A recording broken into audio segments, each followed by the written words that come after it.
cookie crumbles. 26-25 is the final. Welcome into Giants Postgame Live, presented by Moderna. My name is Madelyn Burke, alongside the Super Bowl champ Shaun and the Super Bowl champ Amani. Toomer, guys, it was so close. It came down to it. There were a lot of moments, Shaun, we talked about in this game where the Giants really had some opportunities. Yeah, Madelyn, this game was so action-packed. It was back and forth, up and down for the Giants. And for the second straight week in a row, the Giants had unbelievable opportunities, ample times, at least 2 to 3 times to win this football game, and yet they keep finding a way to shoot themselves in the foot. It's the self-inflicted wounds. It's the bad football that they can't just seem to get out of their system.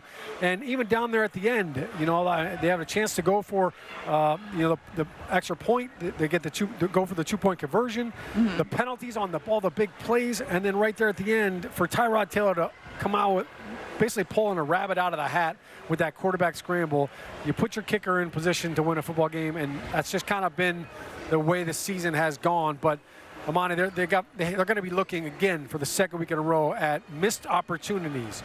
The challenge was in front of them. The Rams are going to the playoffs, and if they won this game, so this was a playoff caliber team, and the Giants hung in there, and defensively, multiple turnovers, 3 takeaways on the day defensively.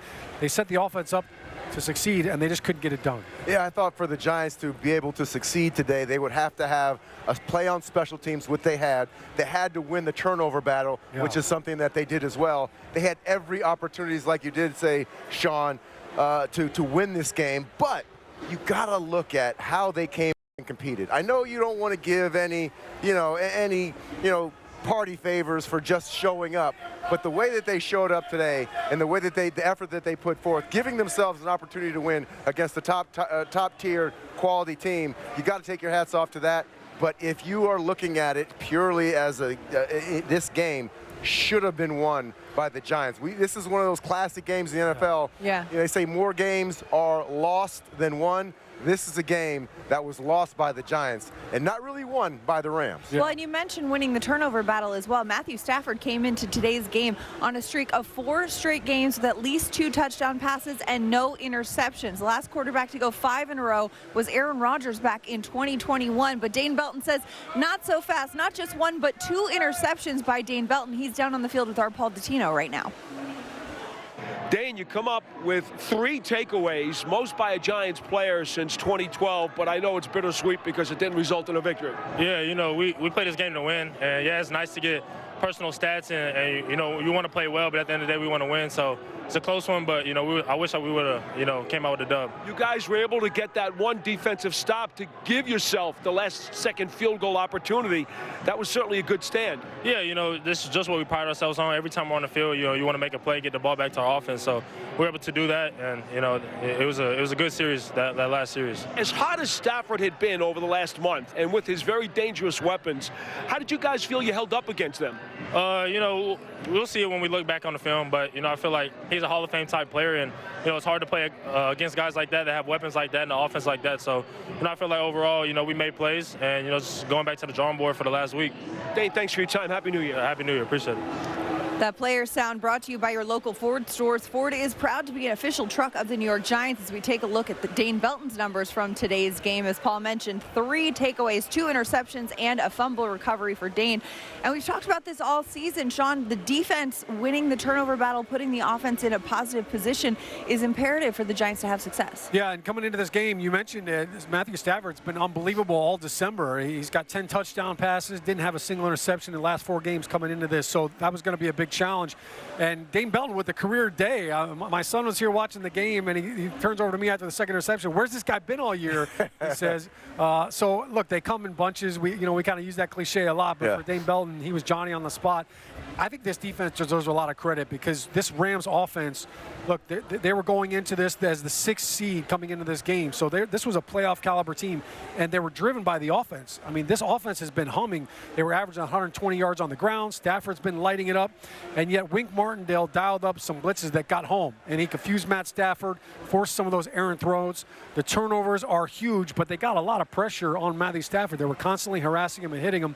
Bobby Okereke with a monster game, 10+ tackles, 1.5 sacks. He was absolutely a force, and they had him matched up one-on-one with the running back a lot in pass pro. So I thought the defense played excellent. Yes, they gave up a couple of big plays. Dory Jackson on that big play to Puka Nacua when he kind of went for the ball, but he also made a couple of big plays. He punched the ball out earlier on in the game, forced a fumble. So defensively, man, they were very stout, and I thought they played well enough to win. I definitely thought they played well enough to win. Whenever your top receiver in Cooper Kupp only has 27 yards with 4 catches, that defense really zoned in on him. They let Puka Nacua get kind of going with 5 catches for 115 yards. But, you know, when you have that many weapons, you just got to contain the one that you feel like is going to do the most damage, and that was Cooper Kupp. I felt like, you know, this is one of the best game plans that Wink Martindale had, and really shut down a lot of the stuff that the Rams that we talked about earlier in the show about the success that they've had recently. And this defense really had a great plan and seemed to have answers to get pressure on the quarterback and also to cause those error passes for the Giants to come away with the turnovers. Right, an incredible performance by this defense against a Rams team that's known to send it down the field, but the Giants weren't shy of sending it today either. You know, we saw some huge plays today, including an 80-yard touchdown pass from Tyrod Taylor to Darius Slayton. Slayton is on the field now with our Paul Dottino. Let's send it down. Well, Darius, this time an 80-yard touchdown pass. So the big plays all of a sudden starting coming your way. What's making those happen? O-line's doing a great job of protecting, giving me time to get downfield, and then Tyrod's getting it out there to me, and I've been able to run him down the last 2 weeks and been able to hit him. It looked like you guys took a few more deep shots today than maybe you had in the previous few weeks. Was that part of the game plan against the Rams? Yeah, I mean, when you're going up against a great player like Aaron Donald, you gotta hit big shots. It's hard to keeping somebody like that away from the quarterbacks. We're trying to hit some chunks, and we're able to hit a few. You know, Jalen's got called back, unfortunately, but you know, it's definitely something we were trying to get done. Defense gets the stop and gives you guys a chance to go down for the potential winning field goal. How close did you think you needed to get? I think the line is the 35, I think, somewhere around there. But, you know, obviously a new kicker, so I'm not exactly sure where his is. But we try to get him as close as we can and give him a chance to knock it through. And, you know, obviously, you know, I wish could have got him a little closer, but it is what it is. Darius, thanks for your time. Happy New Year. For sure. Thank you. Happy New Year.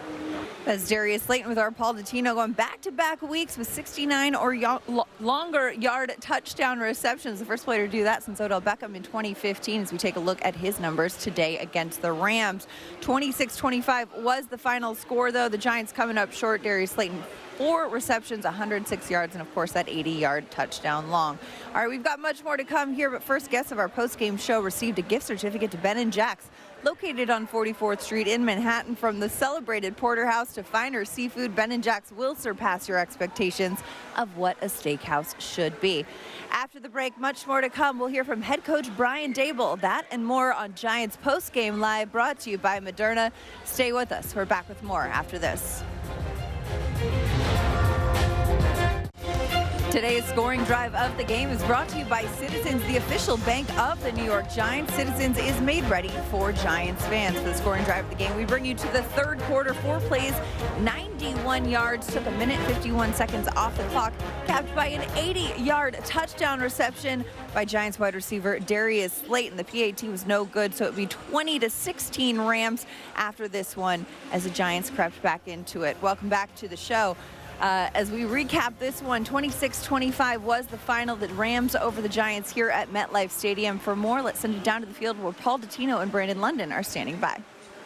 So another heartbreaking finish for the Giants today, Brandon, but so many positives to pick out of this game here down the stretch with only another week to go in the season. Let's start with 2 special teams guys. Nick McLeod, who's been a terrific gunner and had to step up and play corner all day against this very potent offense because Banks was out with an injury. And, of course, Gunnar Olszewski, who returns a punt 94 yards for a touchdown, the second of his career here late in the fourth quarter. Yeah, Paul, it goes back to my rookie year, 07, that Super Bowl year where guys like Craig Dahl and guys like Dominic Hickson got rewarded to play on the offense and defense because of their special team play. I talked to Nick McLeod after the game, and I said, how did it feel like when Coach came to you and told you that like you were going to get the start. He was like, I'm just blessed for the opportunity, and I wanted to be consistent. And on the gunner standpoint of it, guys needed to play, special teams needed to step up, and he was that guy to step up, make that play for this Giants team. He had a touchdown return on a punt earlier in his career with New England. I also thought it was significant for Dane Belton to come up with 3 takeaways, the first Giant to do so since Stevie Brown had 3 against Dallas in a win back in 2012. Yeah, this is why you can't tell a player to tank. This is why you can't tell a player that it's a meaningless game. Here's a second-year guy that's been around the ball, whether it's been special teams or defense, and has been ascending in the right directions his entire time on the field. This is his opportunity. This is his time to get out there, make plays, and put his game on tape, and he did a great job of doing that today. And we're going to see more of that from Dane Belton, not only for the rest of this year, but for the rest of his time here with the Giants. Of course, he got more snaps today because Pinnock was hurt. 19 takeaways for the Giants over the last 7 games. They have really done a great job defensively. And then finally, I think it's notable, we had talked about how Tyrod Taylor throws a really nice deep ball, and that may be one of the biggest differences between him and Tommy DeVito. The Giants wanted to throw the deep ball today against the Rams, so Taylor got the call, and he hit one to Slayton for an 80-yard touchdown. When you have a running back like Saquon Barkley that can break one at any time, the defense is going to try and stack the line. How do you get them back to get into a too-high look when it comes to the safeties? You throw and connect on the deep ball. Darius Slayton has done a great job of capitalizing on his limited opportunities when it comes to the ball getting to him down the field, and that's why Tyrod Taylor, like you said, was the QB1 today. All right, that's a view from the field. Let's go back to you. Thanks so much. Great stuff, Paul Tatino and Brandon London. We'll see more from Dots as he gets some player interviews later on in the show. But first, want to remind you guys, Giants fans, 2024 season tickets are on sale now. To learn more about a New York Giants season ticket membership, scan the QR code on your screen or call 888-NYG-1925 and speak with the Giants representative. Limited inventory is available. We're back with more on Giants Postgame Live, brought to you by Moderna after this. Fans, subscribe to the Giants Podcast Network for a variety of team podcasts featuring conversations with Giants players, coaches, fans, and legends, plus NFL analysts, business professionals, influencers, and more. It's available on Apple, Spotify, Pandora, iHeartRadio, and Google. It's the official Giants Podcast Network. Welcome back to Giants Postgame Live, brought to you by Moderna. Madelyn Burke, Shaun O'Hara, and Amani Toomer recapping this one.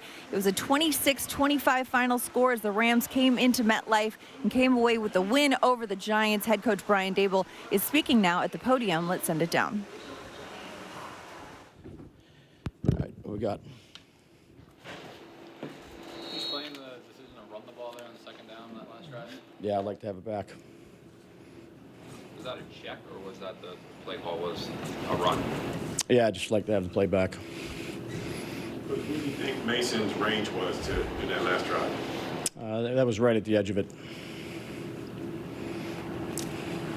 Did Tyrod give you explanation on the fumble in the first half when you had the 4th and 1?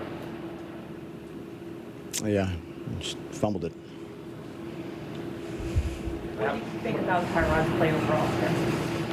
I did a lot of good stuff, and a couple plays here or there we'd like to have back. What happened on the 2-point conversion play? What happened? Yeah. He just missed it. We had Saquon. He just short-armed it a little bit. Talk about the decision there. Obviously, you're going to kick it, and then the change there. Yeah, Ben was on the 1, like the call we had. Just came up a little short. What do you think overall the play of your veterans? Shaquan dropped a pass, Tyrod missed a couple of passes, Adoree on the tackle. What do you think overall, just the way some of your vets played today? Yeah, I thought everybody competed and just came up a little short.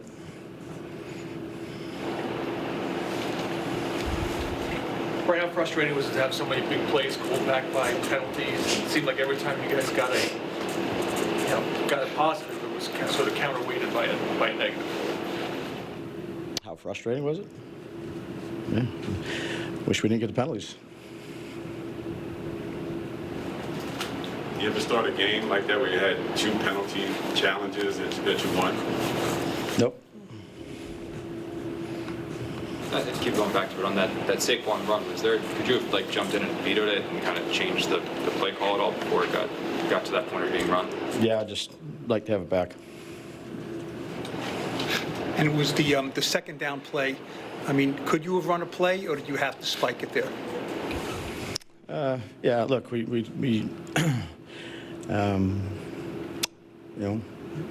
competed to the end. Just a few plays here or there that obviously like that back. Dave, what did you think of Belton's play stepping in after Pinnock was injured? Yeah, made some nice plays. The ball finds him, did in training camp, and a good example of a player that, wasn't starting, that's ready to go, and stepped in and did a nice job. Did you using the timeouts on defense in that spot? Was it just circumstance where you were, field position? I mean, I know you don't see a 94-yard punt return coming, but any regrets in that spot to not hold on to one of the timeouts? No.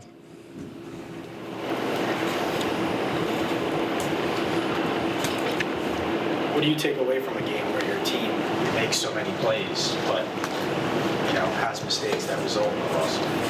Well, I think that's like any game. I mean, there's plays that we had and mistakes, and got to overcome some of the mistakes. And everybody, we can just do a better job. Starting with me, thought they competed well. Came up a little short. It was so many opportunities throughout that game. That we just came up a little bit short on. On the third down play before the field goal, did it seem like Tyrod had a chance to get the ball to Wan'Dale? I'd look at the tape, Paul. What do you say to the guys after a game? Thought they competed hard. Finished up into the end, and it's never a good feeling to lose a game. Put a lot into it. Came up a few plays short. You did have about a half a minute left here. Do you have any thought on going for a fourth down and trying to get a little closer? On the missed field goal? No, we're going for the field goal. What is Tyree's injury, Dave? I don't know. I don't think it's good. He was hurting pretty good. I mean, but it's a knee. I know that. That's what he was. He was in a lot of pain out there. But I haven't talked to the doctors. All good? Anything else? What makes Dane good at turning the ball over? I mean, I know some of them are over. Yeah, he's usually he has a good knack for being around the ball. Like I said, he's OTAs, training camp, things like that. He's usually, it's uncanny ability to be around the ball. It's a good thing. Okay. All right, Tyrod, That was very concise head coach Brian Daboll after the 26-25 loss to the Rams here at MetLife Stadium. A lot of talk about how this game finished, but I want to go back to how it started. In the first quarter, it was a really interesting scenario. Brian Daboll throws a challenge flag on 2 plays in less than a minute's time. Of course, challenging the catch to Demarcus Robinson, and the catch was overturned after review. And then once again on 4th down, challenging the catch to Puka Nacua, that was overturned as well. When you have that kind of aggressive coaching from the sideline, Amani, as a player, what does that mean? That he is not going through the motions. And you can tell by the press conference that he really is trying to compete at every single level and trying to leave no stone unturned. And you can see the frustration kind of coming out of his pores, the fact that they were so close. They competed. They did everything that they needed to do to win this game, and they weren't able to do it. But early on, you let your team know by challenging every single call that you are into the game, and you expect the rest of the players to be as invested into this one particular game, every single play, like the head coach is. Yeah, Amani, you touched on it earlier on. Like, you look at this Giants team, and they don't flinch. Like, I know that this is another loss and it's frustrating and it's back-to-back weeks. Look, the Giants are hanging tough with some of the best teams in football right now, right? Philly last week had a chance to win that football game. The Rams are going to the playoffs. If Seattle loses later on today, the Rams are in. So back-to-back playoff weeks, and the Giants had a chance to beat them both, and it's just inconsistent play. And that's what's so frustrating, I think, for fans, for all of us, and for Brian Daboll, because I've got the guys there. And even when guys go down, Tyree Phillips goes down, Matt Parrott comes in. All right, we just talked about Pinnock going down. Dane Belton's Johnny on the spot. Nick McLeod jumped in there and made some big plays. Guys are stepping up, and this team is showing a lot of grit, a lot of toughness, and look, they're showing a lot of explosive plays as well. But it's the penalties, the untimely penalties, the turnovers, all of that bad football. You've got to purge that. You've got to get rid of that. You can't be on that roller coaster right now, and that's really offensively why I think Brian Daboll is so frustrated. And there's times where this offense looks absolutely pedestrian. Like Tyrod Taylor was the leading rusher today. That should not happen. Saquon Barkley had 12 carries, and he did nothing, and it was because they could not get any movement up front. We talked all week leading up to this game about Aaron Donald and how he's wrecking the game. Right. They couldn't block Kobe, 91. They couldn't block that guy. He was in the backfield every single play. So this offense right now needs to get more consistent, and you can't have the silly plays. You can't fumble the ball on 4th and 1. Like, you just can't do that. Yeah. All right, Phillies does it every time, and they get a first down. Like in the NFL, you have to perform. You have to execute.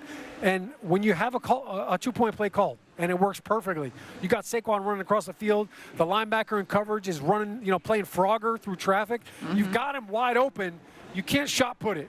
Like you've got to make the play, and I will always blame the players when the execution is not there, because you're getting paid to execute. You're getting paid to win. And that's the frustration. And I think for the players, too, because there are times when, hey, I do it in practice 9 times out of 10, I make this happen. But on game day, for some reason, it's just not coming through for them. And you know that these players are just as hard on themselves as well. It's like they say in the Drew League, no excuse, just produce. All right, we've got much more to come. Number 76. No excuses. Play like a champion. Play like a champion. Giants fans, check out the Coach Daboll Show presented by Ford. We'll look back on today's game and take a look ahead to next week's matchup. It's the Coach Daboll Show, airing every week on MSG and the Giants YouTube channel. Much more to come here on the show. After the break, we've got more sound, more player reaction, and look at this, Corey Webster ringing the bell today. I see you, Webby. After officially retiring at the Giants facility this week. He looks cold. Congratulations, 2-time Super Bowl champ out here ringing that bell. We're back with more after this. Just 50, though. Time now for our HCL Player of the Game, presented by HCL Tech, supercharging progress, the official digital transformation partner of the New York Giants. For the Player of the Game, of course, we're going with Dane Belton. First career game with 2 interceptions, added a fumble recovery to that one, 3 takeaways, and breaking Matthew Stafford's streak of 4 straight games with 2 or more passing touchdowns and no interceptions thrown. Welcome back to Giants Postgame Live, brought to you by Moderna. The Giants fall to the Rams 26-25, but a lot of big plays in this one, including a 24-yard touchdown run by Wan'Dale Robinson. He's speaking now with our Paul Dottino. Let's send it down. I mean, it's difficult. Doesn't get any easier, but still got one more left, and going to continue to work, and I'm just going to try to get better and hopefully come out with a win next week. We know how much you loved running the ball when you were in college, and you got a rushing touchdown today. I mean, that play was pretty impressive, the way you fought your way into the end zone. Thank you. I owe it to John Michael and AT too. I mean, if you see those guys out there, it's kind of like I had a pretty clear way. I just had to weave in through it. So I really didn't get touched until I got to the end zone. So. Coach has been saying he doesn't even know if you're 100% back yet from your injury last year, but it looks like as the season is going on, you're becoming more and more a key part of this offensive weaponry. Yeah, I mean, I definitely wouldn't say I'm 100%. Just, coming back at around like 8.5 months, and now being a little over a year, and I think I'll just continue to get better. And as I get in off season, this upcoming off season, I think I'll have one of the better versions of myself in next year. So, how much do you like the gadget plays, so to speak, the end arounds, the sweeps, and some of this funky stuff? I just love having the ball in my hands. So, as long as whenever the ball's in my hands, I'm trying to score with it. That's how my dad started with me, and that's kind of my mindset anytime I get it. As Giants wide receiver Wan'Dale Robinson in the clean starter jacket, talking to our Paul Dottino. 6 receptions, 55 yards, a 20-yard long, and of course a 24-yard rushing touchdown on that end around early in the game. Amani, when you look at the type of player Wan'Dale Robinson is, I mean, Paul was asking him about that gadget plays and stuff that he's used. He's used as such a runner and a receiver. How unique of a player is he? He is a very unique player because of his explosiveness. He's very sudden. What that means is he can go from one direction to the next really quickly, and he can go from 0 to 60 real quickly, and that's what you wanted with these smaller receivers. The quickness, the being able to fake somebody out in a phone booth, that's the kind of player that he is. And you could see, Paul was right, you could see his progression. You know, I had a knee surgery. It takes about a full calendar year for you to really start to feel like your original self, with the speed, with the explosion, with the proprioception, the balance. And I feel like when I watch this guy, when I watch Robinson, I'm watching a guy who is explosive and can make things happen with the ball in his hands, a lot like Tyreek Hill. Yeah. Not, you know, in that same vein. Yeah. I'm not saying he's Tyreek Hill. I'm saying he's in that same vein where you give him the ball and he can make things happen. Yeah, the explosive ability is there. The burst is there. Yes. And really, this Wan'Dale Robinson that we saw today is what the Giants were looking at when he was coming out of college, and that's why they drafted him.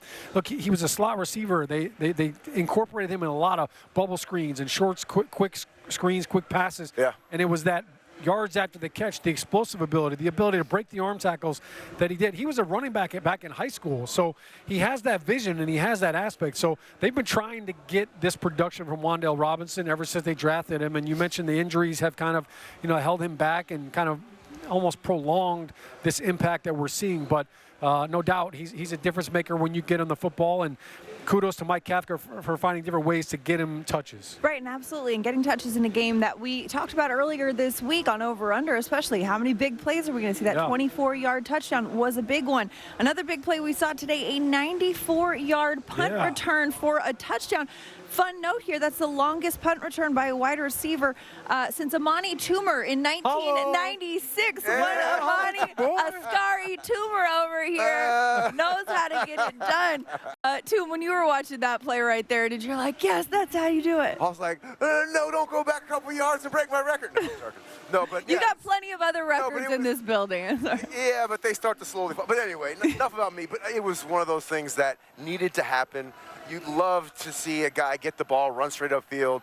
I thought when he lost his momentum that the play was over, but he spun out of it really great athlete, great athletic ability. And, man, it was just exciting. The whole crowd, the entire stadium just lit up, because that is something that the New York Giants has not had in such a long time. Impactful special teams play made by the punt team. It was just special, and I love seeing that to happen, because the most unsung guy is the punt returner. Everybody coaches the punt returner all the time. Run this way, run that way. I'm glad that Gunner did a great job, and man, he was a great acquisition late in this season. I'm happy for Gunner, and look, he's old school. Like, no gloves. Were you wearing gloves when you did yours? Absolutely. Yeah, okay. Gunner's no gloves. No, you gotta have some swag. Gunner's tough. Gunner does not like to fair catch things. He took a wicked shot a couple weeks ago, so the fact that he's still out there right now and bounced back from that was huge. But you know what I love about plays like that is, all right, he stumbled a little bit. We thought he was going down. As soon as he gets up and he's running, the hustle by everybody else. You know, like a long return like that, if your boys are rallying and all of a sudden they're running, they're like, come on, come on. He had 3 guys with him. He really did. A little train. Yeah, a little like, yeah, they were trying to spring him. Yeah, that play was like an infomercial. You thought he was down, but wait, there's more. Call now, we'll give you another 70 yards and a touchdown. And free shipping. Congratulations, great play, Gunnar Olszewski. We've got much more to come on the show as Giants Postgame Live rolls on. We're going to hear from the quarterback, Tyrod Taylor. That and more. Giants Postgame Live is brought to you by Moderna. Stay up to date with the latest COVID-19 vaccines, because you've got no time for 19. Brought to you by Moderna. We're back with more after this.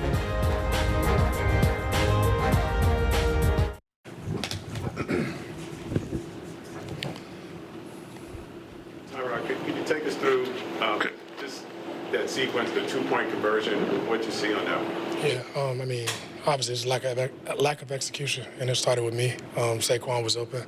It's kind of caught in between running it and throwing it, and didn't do either one of them. But, yeah, I got to be better. It's a routine throw, something I've hit plenty of times before. But, yeah, that moment I didn't execute. On the last drive, the second down run play, you just kind of take us through what I guess you're getting the call, but just the thought process there. Yeah, we caught a draw play and thought that we could get some extra yardage in that situation. And ultimately they ran a stunt and was able to be better at us in that moment. Tyrod, that wasn't an alert, right? That was the play, that second down play? It was a draw. Just a draw. Thank you. Did you have a yard line in mind that they told you, hey, we need to get to X for? Yeah, we talked about a yard line early in the game. Whenever we hit the field to start the game, we have a yard line both ways for obviously 2 minute, both in the half and end of game, and just knowing throughout the game where we are, where we feel comfortable. And it was around that spot. I mean, but ultimately didn't execute. And that doesn't boil down to cries or anybody, it's just a lack of execution overall. It's hard to pinpoint and put it on one play. Like I know football doesn't come down to one play. Sometimes it gets judged that way, but there was a lot of things left on the field. Could have done better throughout the whole game to put ourselves in a better situation. Why at that time did you think that was a good call, the Saquon draw? What did you see from their defense? I didn't call the plays. No, I know, but you were optimistic it would work, correct? Yeah, I mean, I have confidence in every play that we call. It's putting us in the right situation to go out there and execute. Yeah, I mean, at the end of the day, we didn't do a good job of executing that draw play and have to learn from it and move forward. As Giants quarterback Tyrod Taylor, as we take a look at his numbers today against the Rams, 27 completions for 319 yards, a touchdown, and 1 interception, added 40 yards rushing on the ground as well as the Giants fall to the Rams 26-25 at MetLife Stadium. Here on Giants Postgame Live, brought to you by Moderna, Madelyn Burke, Shaun, O'Hara, and Amani, Toomer. And guys, when you listen to what the quarterback's talking about right there, he's saying, hey, we just didn't execute. We talked about this a little bit earlier in the show. With one game left in the season, you want to finish strong. You want to focus on that execution. Amani, how do you really hone in on that in this last week? Well, I mean, you got to understand, Tyrod is a guy who's not going to get all the reps. He's going to, he's a backup quarterback. So this is kind of his role. He has to be able to come in and be the microwave, being instantly be able to turn on and execute at a high level. And, he did it. He had 319 yards a game, over a 65% completion rating. He did a lot.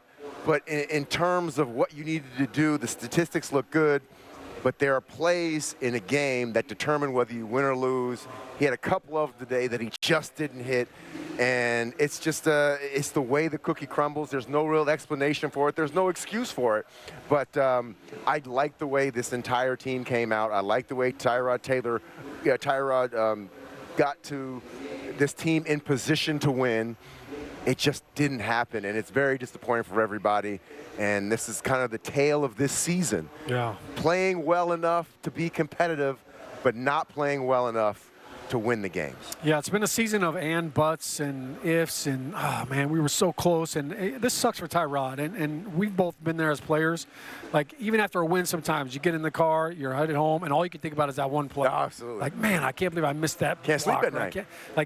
That's the one thing that just irks you. So for Tyrod to know that he had this victory within his grasp, that one throw, that 2-point play where Saquon's right there, you make that throw, like that's a routine play. Right. I mean, Tyrod could probably make that play with his eyes closed in practice, and those are the kind of plays that they drive you bananas. If you're a quarterback and you're a player. His availability talking about, I should have done better there. And then all right, hey, you're taking a shower after the game, you're going to dress, you're like, man, number one, you're mad at yourself. Number two, you're looking at your teammates. You're saying, man, like that's a dagger through your heart. Like it was on me. Yeah. I cost my team that.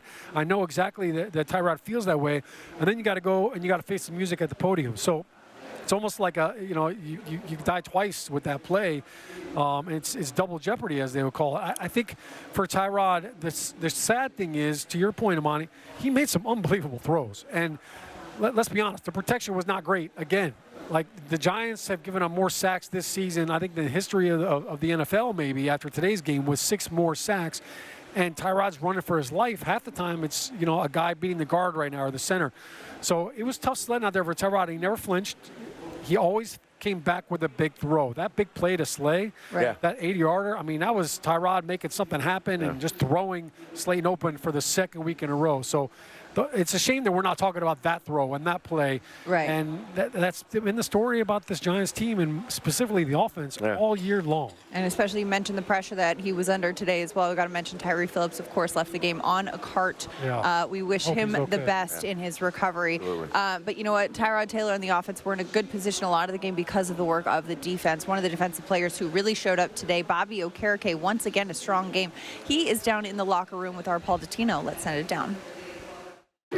It was electric. You know, we had great confidence in our offense at that point in time. They were playing really well. Like you said, we'd come off, just got that big stop. Isaiah got the sack. So it was fun. It was a fun, competitive game. Like I said earlier, kudos to the Rams, Coach McVay, Matthew Stafford. I thought they played a great game. They played a high level, so it was a fun, competitive game. We were told coming in that they were as hot offensively over the last month as a team could be, but yet you guys were able to slug punches with them and stay with them. What does that say about what you guys were doing? You know, we're a tough, resilient team. You know, Matthew Stafford, I think he's playing as well as any quarterback in the league right now. That offense is humming, and it was fun. You know, he's going through all his reads. He's making all his checks. You know, you feel like you're really playing a chess game out there. So I thought we, you know, did a good job making them go the long, hard way. I think we were the only team. I mean, they've scored every opening drive. So to go down, I mean, it was probably like 10, 12 plays. But, you know, to withstand that and have no score, that was big. So we just knew we had to stick to our game plan. They were going to hit their checkdowns. We didn't want to give up too many explosive plays. But that's a good offense, and, you know, they executed better than we did. What was the key to getting pressure on them? I think you had 4 sacks total. And quite frankly, you didn't have Banks in the lineup today, and McLeod held up nicely. Yeah, I mean, shout out to Wink. You know, just being creative. You know, Xavier in the secondary is back there disguising. But we sent a lot of pressure at them, and you know, it kept them off the rhythm. And finally, a heartbreaking loss like this, you've had a few of them this year. How difficult is it to get over those kinds of defeats? I mean, you go back, look at the tape, and you just focus on the positives, you know, what you did well, and then what you can learn from, where you can get better and grow. But the key is to stay encouraged. Don't let anything get you discouraged. You know, keep that positive spirit and stay encouraged. That's Giants linebacker Bobby Okereke. After the break, we're going to hear from running back Saquon Barkley and more here on Giants Postgame Live, brought to you by Moderna. And Giants fans, make sure you subscribe to text alerts for breaking news, ticket offers, game day updates, and more. Just scan the QR code on your screen or text 201-636-1569 to subscribe today. Back with more after this. Hey, Giants fans, subscribe to the Giants Podcast Network for a variety of team podcasts featuring conversations with Giants players, coaches, fans, and legends, plus NFL analysts, business professionals, influencers, and more. It's available on Apple, Spotify, Pandora, iHeartRadio, and Google. It's the official Giants Podcast Network. Welcome back to Giants Postgame Live, brought to you by Moderna. Madelyn Burke, Shaun O'Hara, and Amani Toomer wrapping up the Week 17 Giants loss to the Rams. 26-25 is the final score. Paul Dottino is down in the locker room talking with Saquon Barkley. Let's end it down. We had an opportunity to win the game, and we felt short with a lot of opportunities, with a lot of plays left out on the field. What did you see on the 2-point play? Yeah, we kind of had like a new version of a play that we scored before in the past for the 2-point play, and you know, just me and Ty didn't connect, and it's that simple. Were you expecting the ball? Or it looked like he might run it at one point. Did you think you were going to end up blocking for him, or were you always expecting the ball?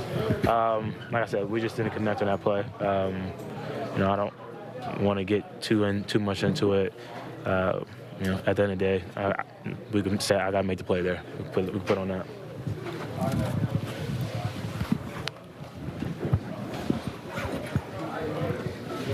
Do you guys feel like you left a lot of points on the board? Yeah, definitely. There's a lot of plays were made. We made some really good plays. A lot of those guys on all phases, on special teams, defense, and offense. But just, you know, there's a lot of plays we left out on the field too.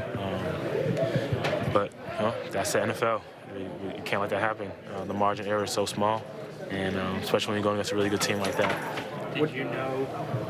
Did you guys have in mind a yard line you had to get to Mason's field goal, or we just try to get as close as possible on that spot? Yeah, I mean, I wouldn't say like we knew as a team, like the offense. You know, we leave that to the coaches and everyone up. You know, all the guys upstairs who do a great job, and you know, they felt like we got to the yard line and we made the call, and the Rams made a great play, and you know that's what it was, and we ended up losing the game. How do you think a team fixes like shooting itself in the foot, whether it's game situations, whether it's these mistakes and missed opportunities? Like, how does that get fixed? I don't know if that's a fair question. Yeah, just got to continue to focus on the little things, and that starts with myself. You know, it's a simple option route. You know, I've been asking for all year, and I make a good read and thinking of taking it to the house instead of securing a catch. You know, that's just myself. There's so many other plays throughout the game, and that's what it is. It's the little things, and that's what the league comes down to. Whoever can focus on the details and do the little things right, and majority of the time, that team will come out to win. Saquon, do you feel you should have won this game today? No, we didn't win. Obviously, that's how it is. You know, I feel like anybody, anytime it's a one-score game or a close game, any team can feel like they should have won. But at the end of the day, only one team gets a W in the one column, and we didn't do that. So we had opportunity, we had a chance to win, and you know, we failed as a team.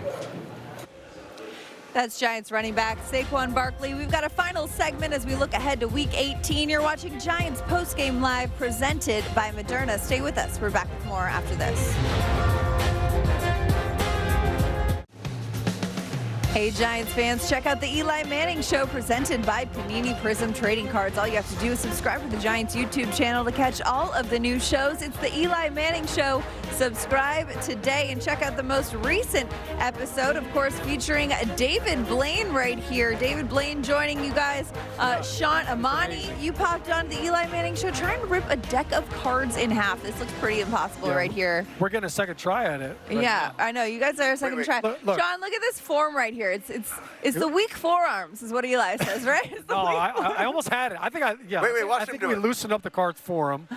Look at this. He makes it look so easy. Oh, He makes it look so easy. All right, you can catch this full episode on the Giants YouTube channel. You don't want to miss it and see He's exactly so good how. with the sleight of hand, but he's also really good at reading minds. He actually said Eli's Try mind was ripping this. the Can you easiest do to this? read.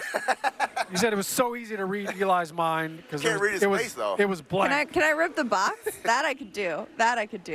Okay, so you've got a half deck here, Shaun. This is. Hey, thanks for telling me out. I mean, like, it's literally sitting on the table. I can rip some cards. What do you mean? I can't even do it. All right, well, the likelihood of us ripping these cards is 0, but the likelihood of us... okay, you got one card in half. The likelihood of the Giants finishing their season next week, though, is certainty. Okay, can't go through it. Giants are back at MetLife Stadium for Week 18 as they host the Philadelphia Eagles. Of course, the division is on the line right now. The Eagles and the Cowboys both vying for that division #1 spot, of course, after Philadelphia lost to Arizona. So we look ahead to Week 18. Spoiler again, maybe next Spoiler week. again. It's going to be either Saturday or Sunday with a time to be determined, to be announced. But when we look ahead to that Giants-Eagles season finale, what are we looking at? Anytime you can beat the Eagles, it's gonna change the whole entire season. Absolutely. I can't think of a better way to ring in the new year of 2024 than with a win against the Birds. I know. The Giants, we almost pulled it off last week. So Littering and. Get to play the Birds. Littering and. Last 3 weeks. Amani's having way too much for these cards. That's why David Blaine left. It is. For Amani, Toomer, and Shaun O'Hara, I'm Madelyn Burke. Have a happy and safe New Year. We'll see you next year. That's our show.